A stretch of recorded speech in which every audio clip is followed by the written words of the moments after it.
Со собир пред зградата на локалната самоуправа во Боговиње, стотина жители на селото го искажаа своето незадоволство од барањето на општината, таа да стопанисува со селскиот водовод наместо Сдруженијето на граѓани како досега. Тие велат дека водоводот е изграден со нивни пари и оти општината нема да стопанисува во нивен интерес. Водоводот е изграден од 1987 година. Од тогаш со пари на народот.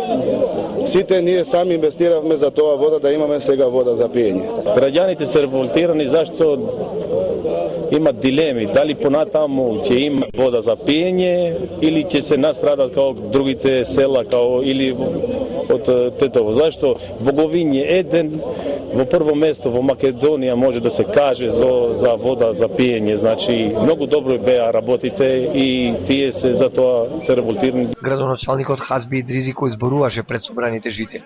Им посочи дека согласно законот за локална самоуправа формирано е јавно предпријатие ШАР, што управува со водоснабдување и што досега го прифатиле сите населени места во оваа тетовска општина освен Боговиње. Граѓаните со ваков собир не можат да решаваат проблеми, ама тие имаат право да слушаат или да кажуваат нешто, да укажуваат нешто. Со ово сакам да кажам уште еднаш, оптимиста сум дека ќе се реши тоа, бидејќи законот не дозволува економски криминал да се организира. Тоа не дозволува законот. Во заеднички договор градоначалникот и жителите се договорија за формирање на комисија, во која би влегле представници од општината, жителите и експерти, за да се изнајде решение што ќе биде согласно и законските прописи и барањето на жителите, тие да продолжат да стопанисуваат со селскиот водовод.